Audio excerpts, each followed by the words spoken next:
Anda kembali bersama kami di obrolan malam. Saya berharap sambungan secara audio dan visual baik sekali ya dengan Wasekjen DPP Partai Demokrat, Bang Irwan Vecho.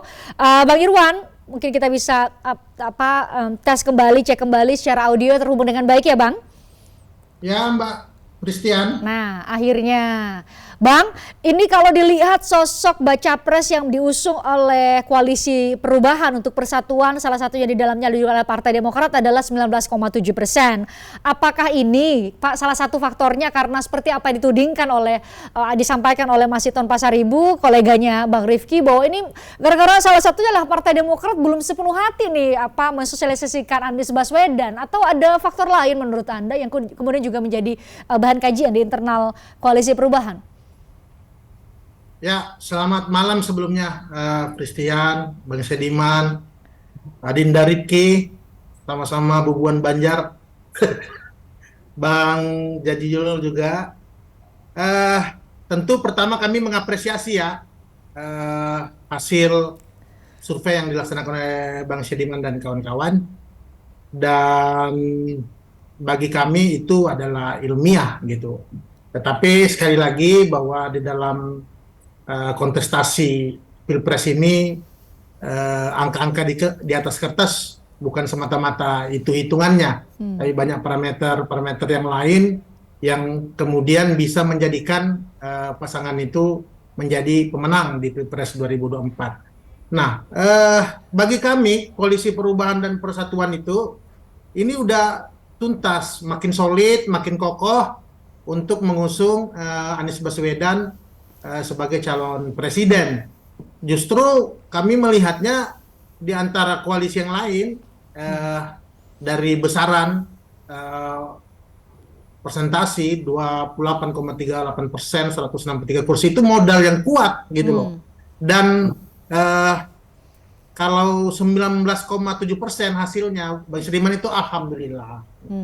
Alhamdulillah itu awal yang baik. Karena fokus kami sekarang memang tadi saya katakan bukan berkutat di hitungan kertas-kertas, tetapi bagaimana sekarang kami terus mendorong baik Anies Baswedan maupun ketiga partai koalisi itu terus turun ke rakyat, bagaimana kemudian menyusun isu-isu strategis dan skala prioritas yang benar-benar dibutuhkan oleh rakyat. Terkait yang disampaikan oleh kawan Bang Mas Hinton, itu tentu keliru ya, karena saat ini tiga partai ini makin kokoh, dan Demokrat juga di mana-mana kita terus mensosialisasikan presiden kami, the one and only Anies Baswedan, untuk kemudian makin diterima oleh masyarakat, termasuk juga bagaimana mensosialisasikan visi misi perubahan ini. Karena bagi kami satu-satunya calon presiden yang kemudian bertolak belakang dalam artian isu yang akan dibawa adalah Mas Anies Baswedan. Bagaimana kemudian sosok Anies Baswedan mampu teridentifikasi oleh masyarakat sebagai sosok yang akan membawa perubahan bangsa. Gitu. Sehingga dalam hitungan kami tiga partai koalisi, Anies Baswedan inilah yang kemudian paling punya nilai untuk kemudian memiliki peluang kemenangan yang tinggi di Pilpres 2024. Bang Irwan, mohon maaf saya potong, tapi data atau setidaknya hasil survei SMRC menunjukkan sebaliknya, Bang, dengan banyak pertanyaan. Satu, Pak Anies Baswedan ini kan adalah baca pres yang pertama kali ya dideklarasikan atau lebih dulu dideklarasikan oleh Partai Nasdem, nanti belakangan bersama-sama dengan Partai Demokrat dan PKS. Partai PDIP kan Bang Rifki dan Ketua Umum Bang Rifki kan baru mengumumkan 21 April, baru beberapa hari lalu. KKIR juga terbentuk 1 tahun lalu, lebih lama lah dibanding lah Pak Anies lebih lama lah. Tapi kemudian hasilnya kok lebih sedikit atau lebih kecil dibanding dengan dua tokoh lain, Ganjar Pranowo dan Prabowo Subianto. Itu satu, Bang Irwan. Yang kedua, dibanding dengan dua sosok lain nih, Pak Ganjar masih aktif menjadi gubernur Jawa Tengah, Pak Prabowo masih aktif menjadi Menteri Pertahanan, saat ini harus bagi fokus kan Pak Anies Baswedan ya bisa fokus 100% melakukan safari politik, tapi kok hasilnya 19,7% saja, Bang Irwan? Ya itu tadi saya katakan bahwa salah satu acuan kan survei, dan kita juga memiliki beberapa survei internal justru berbanding terbalik hasilnya gitu. Hasilnya justru saat ini Ya artinya saat ini justru itu kan metode-metode yang digunakan juga tentu berbeda ya. Ada yang tetap muka, ada telepon. Tetapi kami justru memiliki hasil bagaimana kemudian Anies Baswedan dengan apa namanya predikat yang melekat sebagai sosok yang akan membawa perubahan bagi bangsa Indonesia terus meningkat gitu, terus makin diterima oleh masyarakat. Ya, ya. Mungkin tergambar oleh kawan-kawan SMRC yang memang akhir-akhir ini kok makin masif juga apa namanya merilis survei gitu. Tapi kami juga dengan apa namanya dengan data-data yang berbasis ilmiah juga punya optimisme yang tinggi saat ini bahwa capres yang kami usung akan punya Wah, ini apa namanya peluang elektabilitas besar yang untuk baik. Oke, ini saya harus tanya nih ke Mas Saidiman. Mas Saidiman, kenapa bisa berbeda hasilnya ya?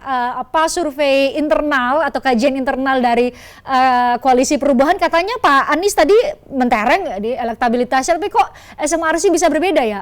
Mungkin bisa dijelaskan apakah ada perbedaan metodologi atau perspektif atau apa ya, Mas Saidiman?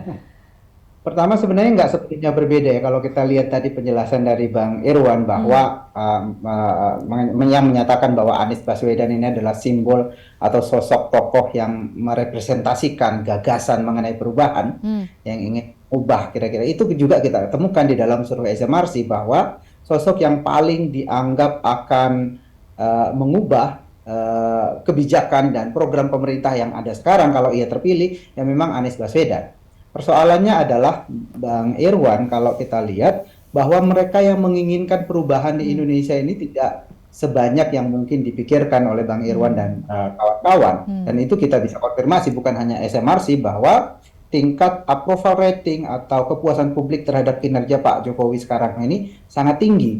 Dan kalau kita mengatakan bahwa apa namanya ya tadi dikatakan bahwa sosok Anies Baswedan itu sebagai representasi perubahan, maka ia hanya merepresentasikan sebagian kecil publik yang tidak puas. Katakanlah sekarang rata-rata 80% orang yang puas terhadap kepemimpinan Pak Jokowi, artinya hanya ada 20% ceruknya sebenarnya dari yang masyarakat yang tadi agak kritis terhadap pemerintah atau yang menginginkan perubahan atau yang tidak menginginkan keberlanjutan. Ya itulah ceruknya di sana. Jadi betul bahwa itu direpresentasikan, tapi dia merepresentasikan publik yang semakin kecil. Karena itu sebetulnya tentu saja ini tidak menutup kemungkinan bahwa itu akan terjadi perubahan. Misalnya kalau ternyata kondisi ekonomi kita berubah, ada resesi benar yang akan terjadi di masa depan, lalu tingkat kepuasan publik terhadap pemerintah menurun, itu bisa membuka ruang bagi elektabilitas tokoh yang mengusung ide perubahan ini menjadi lebih besar. Atau yang kedua,